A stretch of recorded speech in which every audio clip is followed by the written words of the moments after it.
What up, you guys? It's your girl AJ here again to help get you triggered.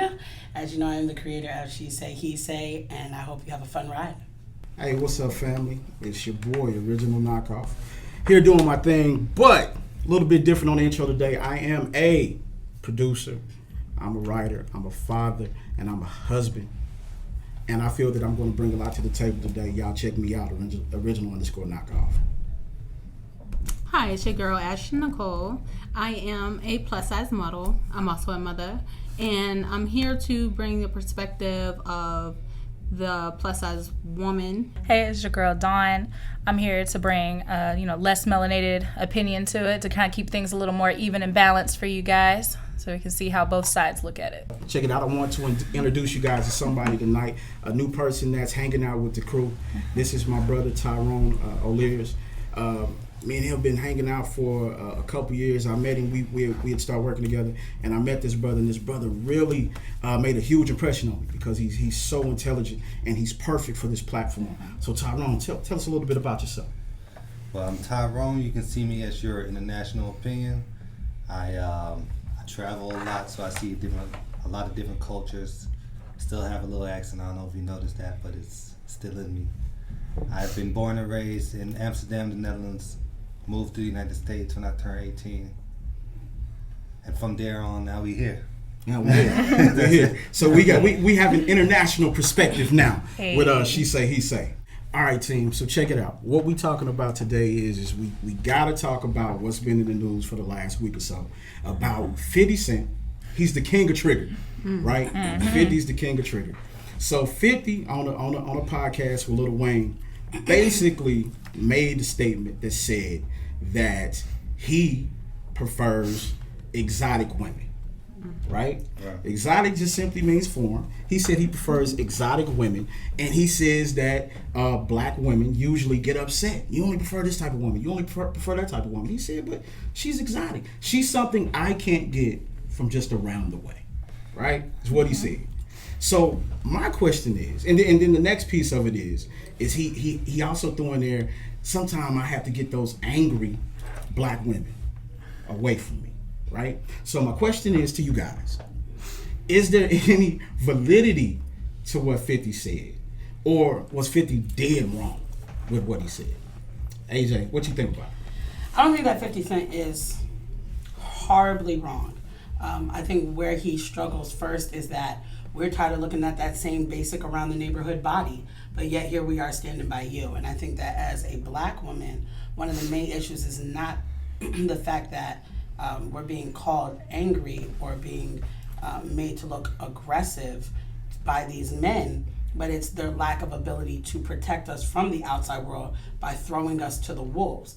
Using words like that publicly for everyone else to be able to see is a way to deflect away from what you're not bringing to the environment or what you're not bringing to the community yourself as a black man. So it's like, well, how can we fix that? How can we be seen as better for our counterparts that are in the business world, there are other cultures and colors? Oh, let's throw our queens under the bus and make it look like there's something wrong with them for us not handling our own shit. Okay, all right. What you think? I honestly think that he's dead wrong because he's playing on a stereotype that black women are angry. Well, angry is a personality type of thing. Either you're mad about something, you're angry about something, that's a personality. I grew up in Europe. I know a lot of Spanish women that are angry. You can piss them off too. Right. I know a lot of white women that are angry. Right. So you can't say, oh, angry black women this. No, it's a personality. Did you do something to make her upset? Then she has the right to be angry. Right. I dig it. That's it. Yeah, I dig it. So I had when our co-host here, AJ, she had dropped into our group his so-called "I'm not going to apologize" speech. So I went through there and I had checked out some things, and inside of that I read and I understood some of the people's point. I'm not mad at 50 Cent for having an opinion, but with or who he chooses to be with. That's not our issue. Our issue is the fact that our black men usually have to publicly put us down as a black woman in order to make themselves look good. And that's where my problem came in with the situation. There's no reason to put me down just to make whatever other race. You don't see any other race coming around here talking about their Spanish women are upset, or their white women are this, or this is that. They don't. You don't hear that. But in black, that's what you hear. Hey man, I can't say that I agree with y'all, right? Check it out. So I looked at this video today like 10 times, and here's the reality. I agree with 50 to a point. And here's why I agree with 50. He simply said he like exotics, right? I like exotics.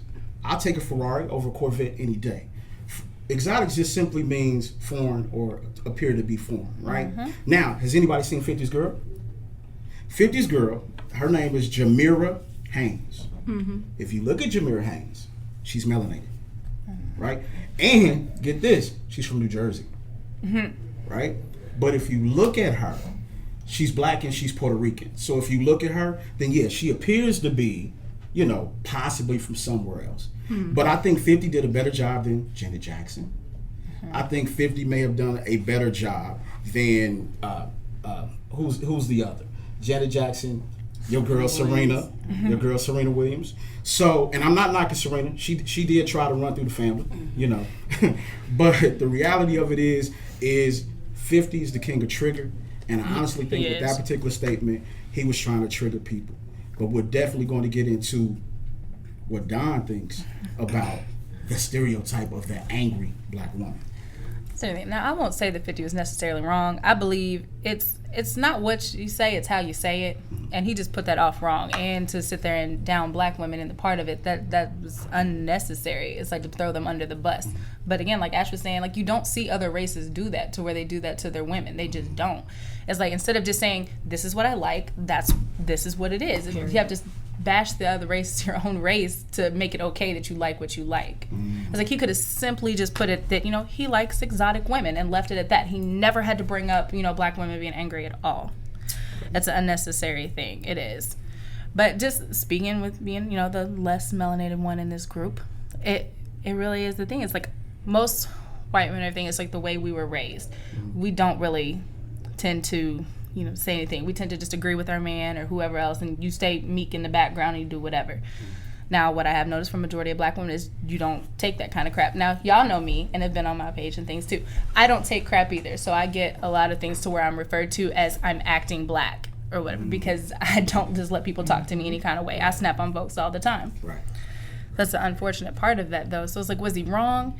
Yes, but he's only wrong in how he said it. Right. But at the same time, 50 is the king of trigger, as you said. That's what he does. That is definitely what he does. And who can say what exotic is? What's exotic here in white America is not what is exotic in London, China, or anywhere else. Exactly. All right, team, we're going to keep tackling this, but right quick, we're going to take a break, all right? So I like the point that Lil Wayne's daughter, Reginae, had came up with. She simply put it like this: I'm black, I'm enough, I'm exotic, I'm amazing, I'm one of a motherfucking kind. Now where my black beautiful queens at? And right there, she shut all that down, and that's where we need to stand up and be proud. But was that not perpetuating that stereotype though? No. I mean, to me, that sounds a little angry. Does it not? Does that continue to perpetuate that stereotype? At that point, no. Because simply, like we said prior to, why did we have to be put down in order for you to stand up? Why did I have to be an angry black woman for your exotic women to make sense? Okay. I see where you're coming from. What's your thoughts on today, Tyrone? I like that statement, honestly. Like, I think that she represented herself. She basically, it sounded out of self-defense a little bit, honestly, but it seemed like she represented herself and she stood up like the woman that she is. Okay. Man, that's a tough one. What you thinking on today, Jay? Kudos to her, you know, for the age that Reginae is and the light that's shined on her regularly. There's one thing we never see, and that's her crack. her father has that same platform, yet he seems to fail at every turn when it comes to how he represents himself as a black man. Now, while some may feel like Reginae's delivery was aggressive, let us not confuse the delivery. You got to learn to take the meat and throw away the bone, and that's really where the issue comes from, is that people are so worried about the tone rather than the words that are coming out. And if the words are there to strengthen you or strengthen the community, why are you so focused on the tone? Unfortunately, which is what happened that we mentioned, the reason that you feel they're angry, or the reason you feel that the message may even be angry in her statement, is because you don't want to acknowledge the words. Yeah, I can dig that. I can dig that. Just my thoughts on it is just really just taking a look at it is, I think she felt a little bit abandoned. Because you're looking at this clip, her father's sitting there the whole time and he's just laughing, right? So I feel like he abandoned her a little bit. You know, what you feel about that, Don? Well, let me ask you this. After what he said, doesn't she have the right to be defensive? Like, your father said this, so, like, maybe it came off a little bit defensive, but I feel like she's a human being. We're emotional creatures. It's period. You should be a little offended. Your father said this, and you're black. Like, what does that say about you? Like, do you love me less or something? Like, that's a question that you have to ask.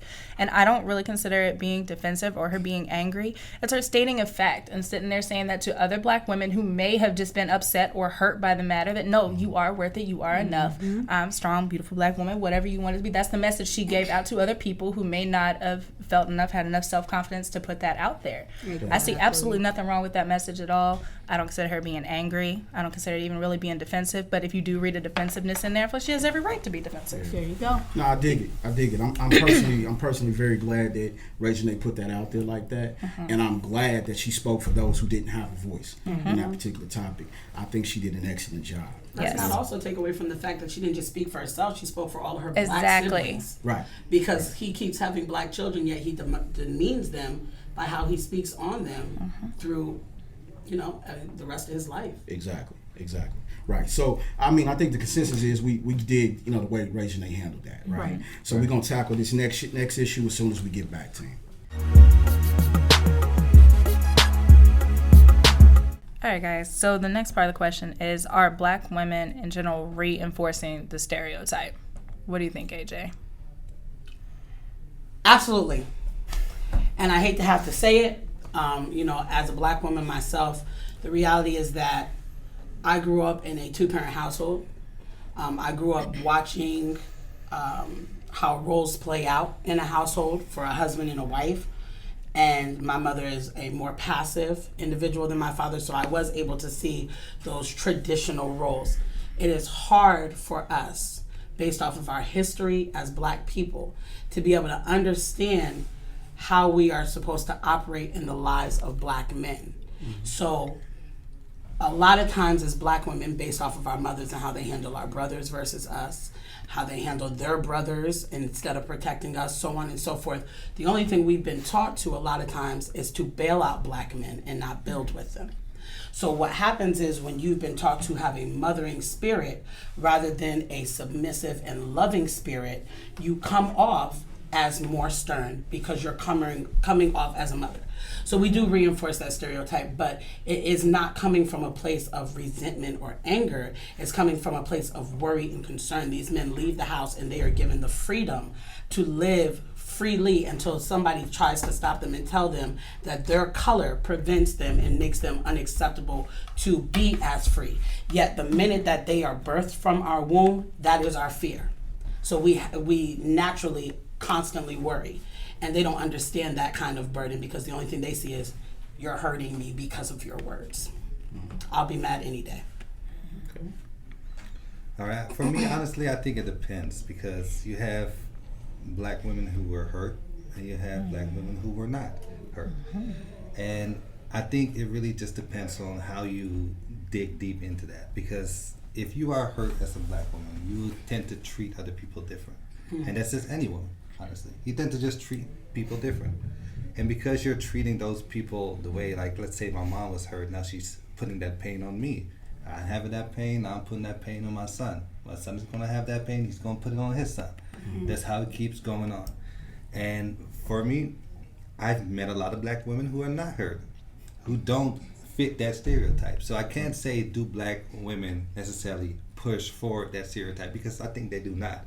Some are hurt and some make wrong decisions, yes. And some continue to make wrong decisions because it's generational. They don't learn. Yeah. You have to step out. I truly believe exactly what he said. Hurt people hurt people. You know, simply at this point, if there is somebody that come from a house where it's broken, where it's not, you know, put together, they didn't get the love, they don't know, they weren't taught, then yes, they're going to come aggressive, they're going to come hard, they're going to come. And a lot of men, what they don't understand about our black women is we're not nagging, we're not being aggressive. A lot of that is passion. It's the passion that we love you. And every day that you walk out of our door, we know anything can happen to you. Anything can be a trigger or a problem when you walk the streets of America. You don't know if you're going to get targeted by the next man. You don't know if you're going to get targeted by the police. You don't know if you can get in a car accident. We don't know. But so when we're talking to you, it doesn't necessarily mean that we're trying to come at you in a nagging or aggressive way. It just means that we're passionate and we actually care. Right. I dig it. I kind of see, I look at things though from the collective, right? From a collective perspective, I think that rightfully so. I think black women in this country have a right to be angry. You know, I asked Shantae this morning, my wife, "Bae, are you angry?" You know, she said, "No, I ain't angry, I'm good." But I mean, just as a collective though, as a whole, I think black women should be angry. They have the right to be. If you look at the history, in the 80s and the 90s, we asked them to be mothers and fathers in single-parent households. We asked them to be the head of the household. Fast forward a little bit, we asked them to be college graduates. We asked them to be entrepreneurs. We asked a lot of things of them, right? And we didn't meet them where they were as black men, right? And I think the only thing that they're asking for is just simply reciprocation. They want us to reciprocate what it is that they're bringing and commit to building something with them, right?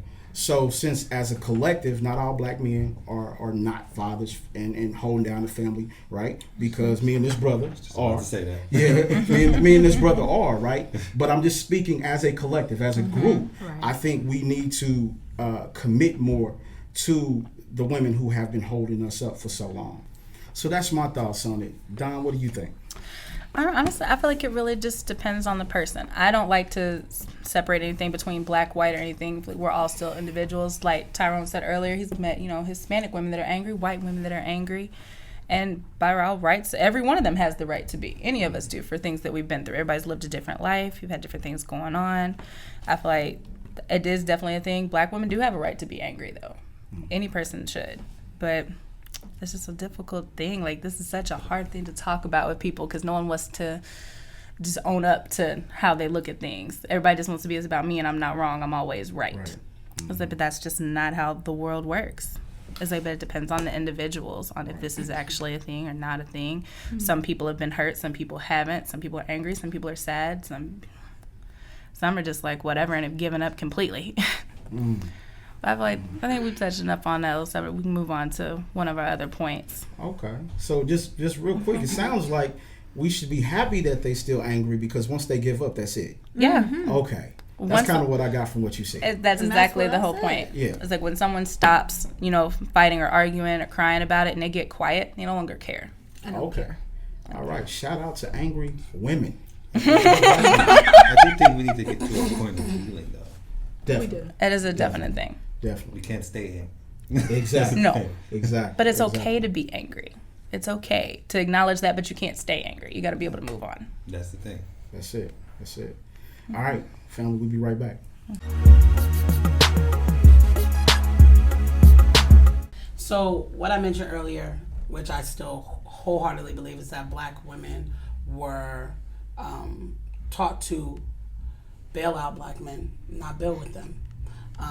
A lot of times when it comes to our men, our fathers, our sons, our brothers, we're the ones putting things on their books.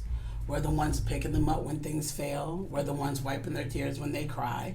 And it's not that there's a problem with the job, but who's ready to wipe our tears? Do we always have to come off so strong when are we allowed the opportunity to be vulnerable in our relationships with anyone without any consequence? So a lot of that anger comes in the matter of you want us to be angry because us being angry provides you an outlet to be a fool. But then the minute that you become accountable to yourself and you see us as being as vulnerable as any other woman, now you know that you have to protect us. And yeah, I for one, am definitely tired of bailing them out. I think that is a conflicting statement, because if you think about having to bail somebody out, well, in my experience, I've seen black women being raised as actually more independent. Mm-hmm. And because they being raised more independent, they actually has risen. Like they graduated, they the most graduated people in the United States right now.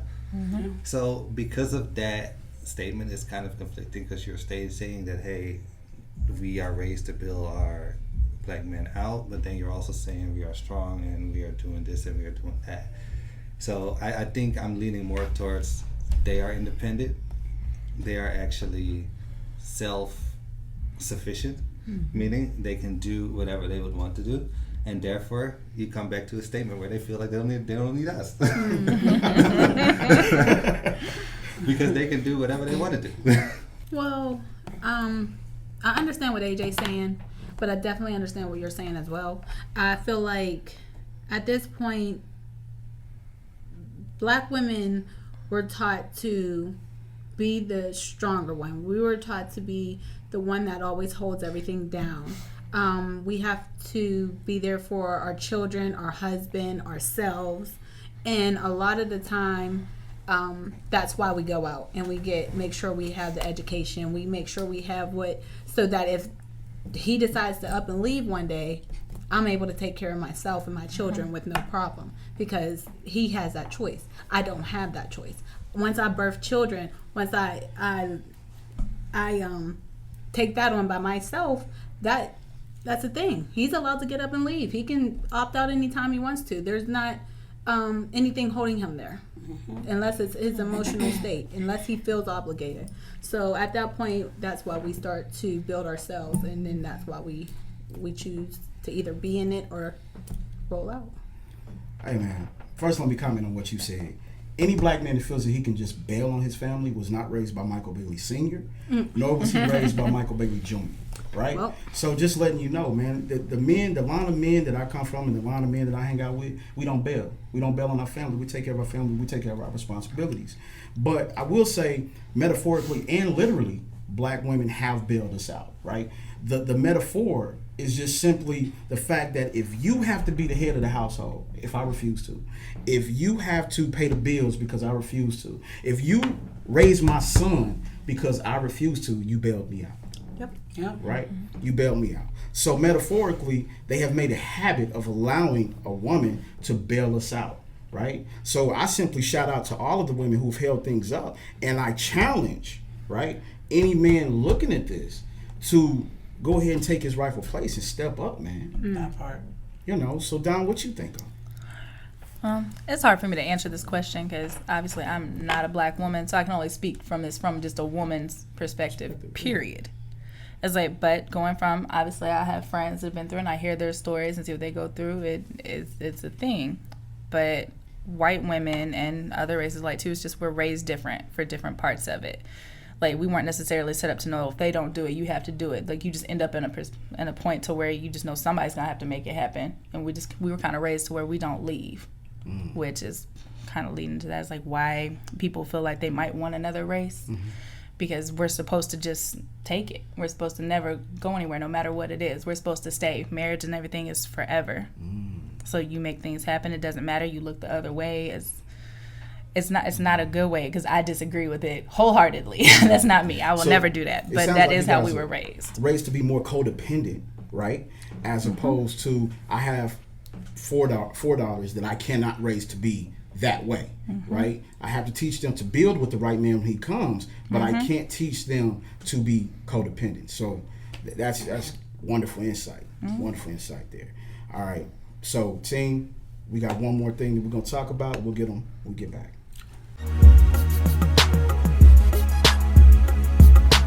So let's figure it out, right? What is, if you look at the whole, we've talked about the anger of not just black women, but women in general, right? What is the contribution? What could potentially, in our particular situation, be the male contribution to what is perceived to be anger, right? When it's probably just independence, but what is our contribution to that as black men? Well, I think our contribution as black men, if you take it back to certain facts, that we were, as black men, we were kicked out of the house had to leave our family for a check. So we were labeled as money, something you can buy, something that you can also throw away, that is basically not worth much. That will bring down any man at that point. That will make any man angry. To have to leave your family for somebody to actually give you a check, and now you cannot even see you can't see your son, you can't see your daughter, you can't live in the same household with your wife, and your wife simply agrees and says, yes, this is more important than you. Right. That's anger. Well, not to mention, you can see them if you pay, because not now she got a check because you left, but now you have to pay child support, right? Yes. And we'll let you see your child if you pay. And that's if you pay. Right. But then it was also very hard for us to actually get positions in power. Exactly. And I also think that was something done on purpose. Yeah. Because first they pull us away, then they make sure that we stay down, and then they make sure that other people get up. Mm-hmm. Therefore, you can see as somebody else, like, oh, he is God, he is the guy I should be looking like. Mm-hmm. And look at us, because we have no opportunities, we have nothing to go, we can't even go home. Okay. What are we gonna do? Okay, I can dig it. Okay, so tell me about it. What you feel about the topic, AJ? I like that that information that you gave. You know, it's sitting heavy on me. I understand that, because unlike before, they can't just sell you to a new plantation. Yeah. So they have to figure out a new way to separate you. But at the same time, what I'm not hearing is the accountability of why we have created such rage in the very women that you're supposed to protect, be it in the house or outside of the house. So, you know, when do black men hold themselves accountable to the cause and effect of their behaviors? I hear what you're saying, AJ, but realistically, I think for the most part, if we look at the modern black man, I think we're doing a much better job of taking accountability for some of the pain that we've caused and some of the mistakes that we've made, right? The reality of it is what Tyrone said is right. You know, we left for a check. And I'm going to tell you something even more dastardly. The jobs that they used to offer us, they start offering our wives. And the reason they offered them to our wives, two things: they could get our wives cheaper than they could get us, and they knew it was going to cause dissension in the household, right? So now you've put a wedge between me and you, right? Because I'm pissed off because you took a job that I could have gotten to take care of our family. So now me and you are at odds, right? So essentially, that's what we've been dealing with. That's our legacy. But I really think that right now, I think that if you look at movements in this country, like the Dad Gang and things of that nature, I think we are beginning to step up. Where those who are not are going to be seen as cowards, and they're going to begin to be forced to do what the masses is now doing, right? So I think that we're moving in a different direction, all right? So, Ash, how do you feel about it? I simply agree with what you just said at the end. And I think that now that the world is starting to migrate towards talking more, we're starting with all of this going on with society right now. We're getting a lot of podcasts. We're getting a lot of voices really being heard. And I do feel like now that the men that are in the household taking care of their children and handling business are able to speak up on a lot of these platforms, it's going to make those cowards that thought it was cute to run out on their women, it's going to make them look stupid. It's going to make them feel like, maybe what I've been doing all these many years is childish. Maybe I need to stand my ground and take care of my family. And I do believe that with everything going on nowadays, it's starting to bring society to a light that will shine that on them. And hopefully we're going to keep on progressing in an upward movement. You know, that's how I feel about it. I don't know if I agree with that. Okay. I don't think I see accountability or any of that with it. I think I hear more excuses than anything. I still hear them saying, it's like, you ever had someone apologize to you? I'm sorry, but you. That's not an apology. That's all I'm hearing. I'm not hearing accountability. Accountability is taking, like, you know what? You're right. I was wrong. I need to work on that. Not making the excuse telling us why it's okay that what happened. And I'm speaking that as just not for just black people. I'm speaking for people in general. So I don't see the world moving that way right now. Look at music and everything else. Now there is no more love. There is none of that. We used to have love songs and things. We don't have that anymore. Now everybody's on some hoe shit type stuff, and it's all about me or my money. And I don't see us progressing like that right now. I don't see accountability. I see just excuses and stuff for people, and everybody's out for themselves. I'm not seeing what you're talking about. All right, That is all true. right. So what's the fix? How we fix it, team? What do we do? I mean, just as a black man, the first thing I say to you is, Don, I dig what you're saying. My bad. I apologize. Right? I apologize on black men who haven't stepped up. Right? But what's the next step? Accountability, period. Exactly the definition of it. Like I said, not that I'm sorry, but type stuff. And that's not literally having to say those words. But when you sit there and say, like, oh, well, this, you're giving us all excuses. It's not an apology. I was like, acknowledge that it was wrong and it's not okay. No matter what the reasoning is or if there was outside factors, just acknowledge that you were wrong and it's not okay. What can we do to fix it? Okay. That's communication for everybody. Communicate. Sit there like for you, me, he, she, whatever.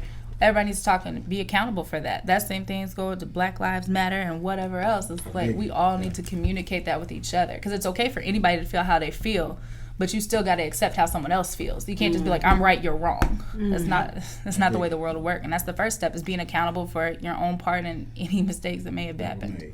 Right. Although I do feel like you cannot be accountable for anybody else's actions. So You can only apologize for your part. yes, Yeah. only for your part, and that has to be clear. Yeah. All right. Hey, we're saying we had great conversation tonight, right? I think that, we may have even got some thoughts provoked, right? I think we did a good job tonight. Hey, family, thank y'all for hanging out with us again here at She Say, He Say. Definitely, when y'all look us up, like, subscribe, add. We're trying to come up with some really dope content for y'all. And if y'all like my boy, our newfound friend here, Tyrone, hey, definitely put it in the comments. So thank y'all for hanging out with us, and good night, family.